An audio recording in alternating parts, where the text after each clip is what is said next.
مع الشعب المغربي، فلهذا ما نسبش أبدا المستقبل، ندافع على حدود بلادنا فقط،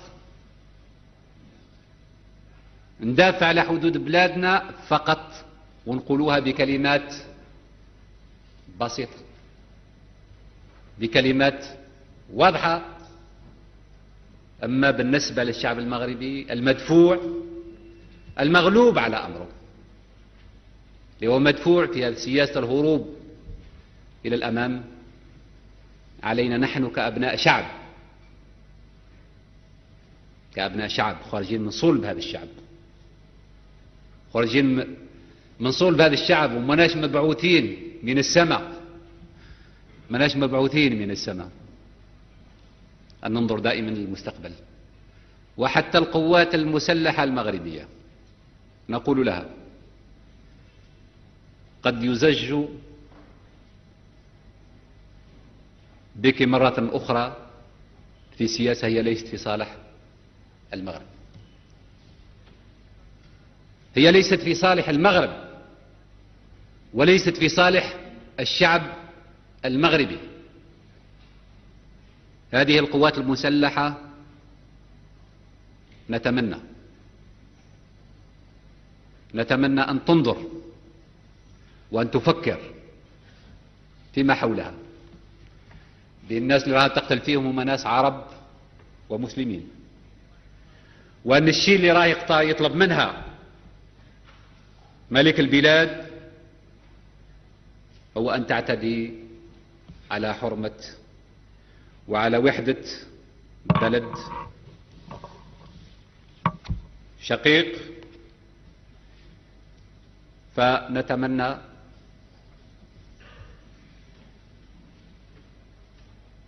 أن لا تقطع خطة الرجعة، إن هناك بالأمس أصوات ارتفعت وسترتفع في المستقبل لا محالة، أصوات ضباط أحرار بدون شك سترتفع في المستقبل، وسيخرج من صفوف هذه القوات المسلحة في المستقبل، في سنة، في 4 سنوات، في 5 سنوات، في 10 سنوات، رجال أحرار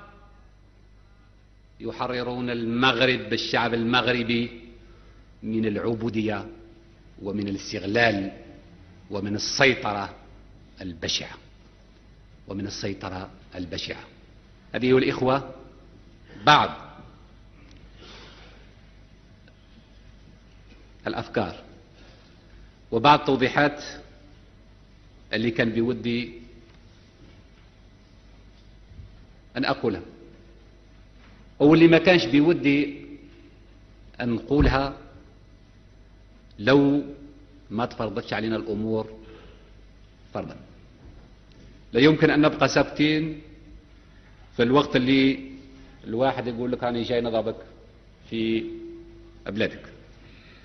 لا يمكن أن نبقى ساكتين والمؤامرات تحاك حول بلادنا وحول ثورتنا، ولم نكن نحن على الأقل على المستوى الرسمي، ولم نكن السباقين لطرح هذا الخلاف العقائدي بين الثورة الجزائرية، بين ديمقراطية الثورة الجزائرية وديمقراطية المملكة الموروثة عن العهود الغابرة. نعم، نفتخر بديمقراطيتنا، نفتخر بهذه الديمقراطية التي حررت الفلاح وأعطته الأرض، نفتخر بهذه الديمقراطية التي ألغت الضرائب على الفلاح، نفتخر بهذه الديمقراطية التي صنعت البلاد، نفتخر بهذه الديمقراطية التي فرضت أو سنت التعليم لكل أبناء البلاد، نفتخر بديمقراطية الجامعات، بناء الجامعات والمدارس والمعاهد في كل جهات متاع البلاد، نفتخر بديمقراطية الطب المجاني، نفتخر بديمقراطية أن لا سيد في هذه البلاد، أن لا سيد في هذه البلاد، وأن الشعب هو السيد، أن لا سيد في هذه البلاد،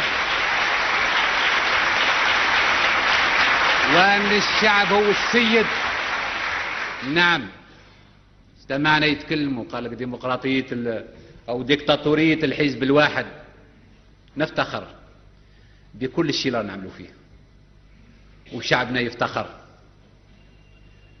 والشمس ما تقدرش تتغطى بالغربال. ما أنجزته الثورة الجزائرية في 15 سنة، وما أنجزه الآخرون في أكثر من 15 سنة. نفتخر بكل هذا اليوم، ونفتخر به